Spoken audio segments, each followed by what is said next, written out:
And we're live. It's Tom Cassidy. This is week number 9, algorithm 9, and it's all about savoring the flavor. This is the concept of if you are going to be eating at all and you're going to be chewing your food and you're going to be chewing it into liquid and you're going to be eating slowly, then make sure you are actually eating something that you enjoy the taste of. Now, that might seem blindingly obvious, but a lot of people will be perhaps not really enjoying the actual taste of their food. We're going to be talking about the idea of eating worthy food, and we're going to be talking about the fact that some things really taste absolutely terrible when you chew them for more than, say, 10 or 20 chews. You don't want to be eating stuff like that. You just don't want to be doing it. It's obviously not good quality food. So I'm going to skip on with the documentation of the week using the screen share. And here we go. Savour the Flavour, algorithm number 9. This is a good one because it's like, okay, I like the idea of chewing into liquid and doing all that great stuff, but you know what I want to be doing? I definitely want to be really enjoying the actual experience, the whole experience of actually eating my food that's in a pleasurable way. And so I think this is a critical one, really. I mean, if you're not going to enjoy your food, then why bother eating it? So this is it's the third in the how to eat domain, following algorithm 1, chew until liquid, and algorithm 5, eat slow. And so it's the taste. You know, food is amazing. It's lovely. You know, we should be relishing every bite and chewing deliberately for taste. And this is what, so if you're not doing that, you know, get out of there. Stop eating that food. Get out of that restaurant. Stop preparing that meal, whatever. Life is not about having to I suppose, suffer the idea of eating or having to endure food. It's about enjoying it, not enduring. Okay, so this concept of worthy food is here we go. It's food that maintains its taste as you chew it all the way to liquid. Okay, so some foods, you know, you stick them in your mouth and, you know, you've been chewing them for a few, you know, and they basically taste of absolute nothing. They've lost all their flavour. Potato chips, crisps in the UK are a good example of this. A lot of the time you chew them and you've got flavour for about 4 or 5 chews. If you keep it in your mouth, then it just tastes like paper. And if you keep it in your mouth until it goes all the way to liquid, it's quite a nasty experience. So what that does is that gets you to realise, oh, maybe this isn't worthy food. What happens when most people eat crisps, of course, they just go, you know, poof, swallow, duff, have some more, you know, so they don't really get that opportunity to realise that the food that they're eating is not really worthy food at all. So I'm just trying to get people to understand this concept of worthiness of food. Something that is worthy, usually it's vegetables, usually it's never food. But let's have a look at tomato. You know, for example, if you eat an organic tomato or a really nice piece of, say, tender stem broccoli or a little bit of hummus or something like that, it's going to maintain its taste for the entirety of the journey as you chew it all the way down to liquid. And that's wonderful because it's an enjoyable experience that you've had for the length of time that you're chewing it. You could call it the 10 chew rule. If a mouthful of food loses its taste within 10 chews, it's not worthy food.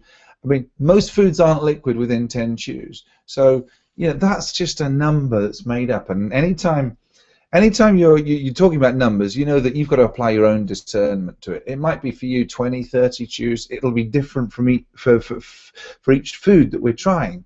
So let's not get too hung up on the number, but a good idea, a rule of thumb, around about 10 chews. If you've had 10 chews and you've got no taste left, then probably it's not worthy food. And so another thing is this idea of the racehorse test. I love this one because, like, imagine you bought a racehorse, a 3 million thoroughbred, a fine-looking, lean, handsome animal. Now, would you give this food to your racehorse? The plate that's in front of you, what you're looking at, if you wouldn't give it to your racehorse, it's probably not worthy food. Are you going to give chocolate? Are you going to give biscuits? Are you going to give bread to your racehorse? Probably not. Why not? Because you know that it's a racehorse. It's valuable. It's worth $3 million.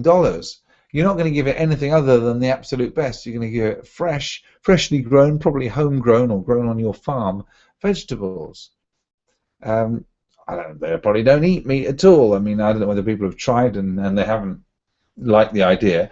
But you know, if you're not going to give it to your $3 million racehorse, you shouldn't really be eating it yourself. They say, oh yeah, but I like it. Your body doesn't like it. Your taste buds like it, but your body doesn't like it. There's nothing. There's no ability to synthesize great proteins, complex hormones, enzymes, and all sorts of stuff out of Oreo cookies, as I say. You know, that's really, really quite difficult. You know, if it's got no nutrition in it, it's not going to be great for the body. So your body doesn't want it. Your script is telling you that the taste of it will be worth it. But how many times have you actually really eaten something and then thought, you know what, that wasn't as good as I thought it was going to be. It looked good. I felt like it was going to be good. When I tucked into it and when I was chewing it, you know what, it wasn't actually that good. I did it with a biscuit the other day, yesterday, and I just bought some dates. Unbelievable value. By the way, I don't promote any foods at all really, but I will be posting about this 5 kilogram pack of organic dates I got from delivered through Amazon for like £9.30 or something. I love it. You get this thing and it's like ingredients, dates. That's it. Nothing else at all. It's just these. They're beautiful, not dried. They're just relatively fresh. Amazing. And 5 kilograms of dates for like 10 quid. 5 kilograms is a hell of a lot of dates. And you think, how on earth could you get these dates from Iran to my house for £10? Delivery, off the tree, pitted as well. So they're processed by probably human hands, put into a bag, sent to the company, then sent through Amazon through a delivery service to my house for £10. And it made me think, you know what, maybe I should be paying more for this, because I'm not sure that there's going to be enough cuts all the way down to get a fair wage to the people who got them from the trees in Iran. But tell you what, they're absolutely beautiful. It's like, you know, wonderful. And I had a couple of these, and then I had a biscuit. I had a chocolate biscuit, and it was just like, it looked as though it was going to be good. And it was tea time, and you know, I'm not averse to eating chocolate biscuits from time to time. This is reasonable eating after all. But as I was eating, I thought, you know what? This isn't anything like as good as I thought it was going to be. The mental concept of this chocolate biscuit. And it's a nice chocolate biscuit. It's a German style. I don't know what they are. Leibniz, probably, something like that. Anyway, nice, you know, high quality biscuit, chocolate biscuit, as chocolate biscuits go. But really, as I was chewing it, I was thinking, this wouldn't pass next week's algorithm test at all. You know what? It's not even high nerd food either, so I shouldn't really be eating very much of it. But I didn't enjoy it as much as I thought I was going to. Isn't that incredible? So anyway, when you are savouring the flavour, make sure you're not just chewing for the fact that it is going to turn into liquid, but you're also chewing for taste. And in fact, chewing to liquid and chewing for taste, combining those two would be ideal. So you give yourself 10 points if you're eating something like that. So you say you're enjoying it, you're chewing it until liquid, but you're also really enjoying the taste of it as well. And then if you're not chewing it at all, you're not chewing it to liquid, but you're still chewing for taste, then you still get 7 points. Okay, this is an arbitrary point system, but it's just a bit of fun. The third best would be 4 points for chewing it into liquid, but not really enjoying the taste, not really enjoying it. And the last is, not chewing it at all and not chewing it for taste. Don't eat it. Okay, so these are the operational algorithms for worthy food. There's two parts to this. When you put it into your mouth, does it actually taste amazing? Does this taste as good as it looks? Does this taste as good as you imagine it would? And then as you're chewing it, what does this taste like after 10 chews? Would I feed this to my racehorse? So these are the kind of thoughts to be thinking of in this week's algorithm, in the Savour for Flavour algorithm. And I'm going to just read you a little bit of Wallace Wattles' Science of Being Well book. This guy, as any of you know, I love Wallace Wattles. He is the encapsulator. There's a lot of great information out there before he came along, but he just encapsulated it and made it simple. And that's really, I think, all that I'm doing with the 13x4 is I'm just making it implementable. Wallace Wattles encapsulated it, put it into the simplest format possible, and all I've done is just parcel it into a system that makes it easy to implement. Certainly for the science of getting rich, and you'll notice that some of his ideas for the science of being well are actually in my reasonable eating program. But anyway, this is, I think, really nice. He said, whether or not this chewing should be an irksome and laborious task or a most enjoyable process depends upon the mental attitude in which you come to the table. If your mind and attitude on other things, or if you're anxious or worried about business or domestic affairs, you'll find it almost impossible to eat without bolting more or less of your food. You must learn to live so scientifically that you will have no business or domestic cares to worry about. This you can do, and you can also learn to give your undivided attention to the act of eating while at the table. This is good stuff, man. This is really good stuff. When you eat, do so with an eye single to the purpose of getting all the enjoyment you can from that meal. Dismiss everything else from your mind and do not let anything take your attention from the food and its taste until your meal is finished. Be cheerfully confident, for if you follow these instructions, you may know that the food you eat is exactly the right food and that will agree with you to perfection. Sit down to the table with confident cheerfulness and take a moderate portion of the food. Take whatever thing looks the most desirable to you. Do not select some food because you think it will be good for you. Interesting. Select that which will taste good to you. If you are to get well and stay well, you must drop the idea of doing things because they're good for your health and do things because you want to do them. And this is the idea of, if you make it something that you want to do, it's going to be much easier for you to stick to it. Select the food that you want most. Gratefully give thanks to God that you've learned how to eat it in such a way that digestion shall be perfect, and take a moderate mouthful of it. Do not fix your attention on the act of chewing, fix it on the taste of the food.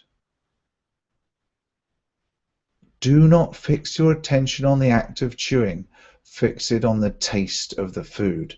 It's the taste that's the fun thing, it's not the act of chewing that's fun.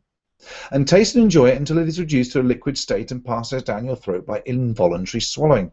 No matter how long it takes, do not think of the time, think of the taste. Brilliant. Do not allow your eyes to speculating as to what you shall eat next. I'm very guilty of that. Oh, this is in my mouth, now what can I eat? Do not worry for fear there is not enough and that you will not get your share of everything. Do not anticipate the taste of the next thing. Keep your mind centered on the taste of what you have in your mouth. And that is all of it. Scientific and healthful eating is a delightful process after you've learned how to do it. And after you've overcome the bad habit of gobbling down your food unchewed. Typo there. It is best not to have too much conversation going on while eating. Be cheerful but not talkative. Do the talking afterward. Yeah, try that in my family. That's not going to work very well. But in most cases, some use of the will is required to form the habit of correct eating. Some use of the will. The bolting habit is an unnatural one and is without doubt mostly the result of fear. Fear that we'll be robbed of our food, fear that we'll not get our share of the good things, fear that we will lose precious time. These are the causes of haste. Then there is the anticipation of the dainties that are to come for dessert and the consequent desire to get at them as quickly as possible. And there is mental abstraction or thinking of other matters while eating. All these must be overcome. When you find that your mind is wandering, call a halt. Think for a moment of the food and of how good it tastes, of the perfect digestion and assimilation that are going to follow the meal, and begin again. Begin again and again, though you must do so 20 times in the course of a single meal, and again, though you must do so every meal for weeks and months. So it's the idea of, this is a very marginal approach. You're going to think more about the taste of your food as you chew it and as you enjoy it than you do normally or than you have in the past. And then gradually, again and again, though you must do so 20 times in the course of a single meal, and though you must do so every meal for weeks and months. This guy knew what was going on. He knew that you can only cure a habit by doing it marginally, bit by bit. So, any of this sound familiar? More importantly, any of this sound reasonable? That's it. It's the domain, algorithm number 9. The domain is how to eat. It's savouring the flavour, and it's an absolute beauty. It really is. I love it. Right, so let's just wrap up. Going back off the screen share, so I can just say goodbye to you all. Yeah. So anyway, so have a wonderful week. I'm drinking my hot water. I eat ice cream, and I biscuits, as I mentioned earlier. I had a glass of wine tonight.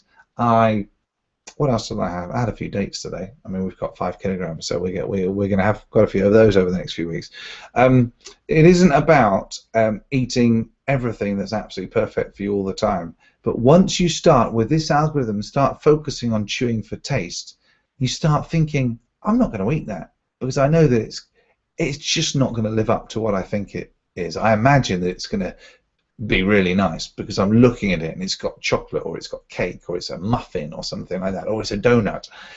But you know, if I'm going to chew this until liquid and I'm going to chew this for taste, it's not going to be worth it. It's just not going to be anything like as pleasurable an experience as something that is much better for me.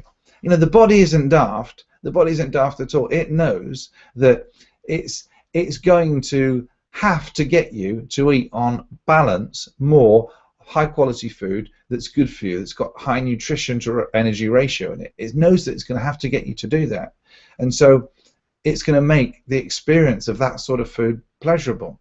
The challenge is that because there's so much food around, we can just wolf down the food really quickly and then eat some more. And actually, if we're not really chewing into liquid, we don't even notice that the food we're eating isn't worthy food, because it's 3 quick bites and then it's gone. So that's me done for today. Have a wonderful week. Just keep doing what you're doing, and remember, begin again and again, because you won't remember every single meal. You won't even remember in every single bite of every single meal. Of course you won't. But when you do notice, or when you find yourself not noticing, and then you know, oh, and you beat yourself up and say, oh, damn it, I'm not going to get this one.